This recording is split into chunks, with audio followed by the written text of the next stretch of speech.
इस बीच चीन ने फिर से एक खतरनाक चाल चल दी है। भारत को $32 अरब का नुकसान हो सकता है। आपको बता दें कि टाइम्स ऑफ इंडिया के एक रिपोर्ट के मुताबिक चीन ने अपने टेक्नीशियंस और इंजीनियर्स को तुरंत भारत छोड़ने का फरमान दे दिया है, जिससे भारत के इलेक्ट्रॉनिक्स उद्योग में हड़कंप मच गया है। ICEA यानी India cellular and electronics association, जिसमें Tata electronics, Apple, Google, Motorola, Foxconn, Vivo, Oppo, Lava, Dixon, Flex जैसी दिग्गज कंपनियां शामिल हैं, सभी ने भारत सरकार को SOS चिट्ठी लिखी है, तुरंत हस्तक्षेप की गुहार लगाई है। पूरा मामला क्या है, जानते हैं विदेश मामलों के जानकार संजीव श्रीवास्तव से। जाहिर है कि इससे आईफोन की जो प्रोडक्शन लाइंस हैं वो जाहिर है कि भारत में गंभीर रूप से प्रभावित होंगी। आईफोन कंपनी भारत के अपने मैन्युफैक्चरिंग बेस से 2026 में $32 बिलियन का जो आईफोन का एक्सपोर्ट करने का लक्ष्य बना करके चल रही थी, जो कि इससे प्रभावित हो सकता है। हालांकि आईफोन के अपने डोमेस्टिक सपोर्ट सिस्टम मौजूद है और भारत की सरकार ने इस बात को भी कहा है कि ये जो पूरा विषय है ये आईफोन और फॉक्सकॉन के बीच का विषय है।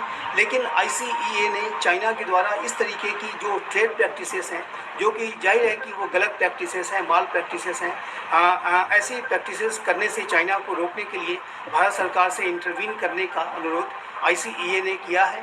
और जाहिर है कि ये चाइना इस बात को अच्छी तरह से जानता है कि भारत एक बड़े मैन्युफैक्चरिंग बेस के रूप में उभर रहा है। विश्व की जो बड़ी कंपनीज हैं वो चाइना +1 की स्ट्रेटजी पर काम कर रही हैं, चाइना से अपने सप्लाई चेन्स को विड्रॉ कर रही हैं और अन्य देशों में, भारत जैसे देशों में वो शिफ्ट करने के प्रोसेस में है। तो चाइना ऐसी किसी भी जो सप्लाई चेन्स की जो शिफ्टिंग है उसको रोकने की प्रक्रिया से भी ऐसा कदम उठा सकता है, ताकि भारत में मैन्युफैक्चरिंग बेस को बनाने की जो प्रक्रिया है उसको डिस्करेज किया जा सके। चाइनीज इंजीनियर्स और जो टेक्नीशियंस थे, जो कि हाईली स्किल्ड जो फैसिलिटीज़ में आईफोन की जो फैसिलिटीज़ उसमें कार्यरत थे, उन्हें बुलाया गया है, जिससे कि आईफोन की जो एक्सपोर्ट लिंक्ड जो प्रोडक्शन लाइंस है वो प्रभावित हो सकती है। डोमेस्टिक लाइंस तो अभी इंटैक्ट हैं, लेकिन जो आईफोन का अपने एक्सपोर्ट को $32 बिलियन तक ले जाने का लक्ष्य था वो प्रभावित हो सकता है। और जाहिर है कि भारत को चाइना अपने एक कॉम्पिटिटर के तौर पर लगातार देखता है और भारत के विरुद्ध अनेक ऐसी तरीके की मनूवर और साजिशें चाइना रचता है, जिससे कि भारत के ऊपर दबाव बना कर रखा जा सके।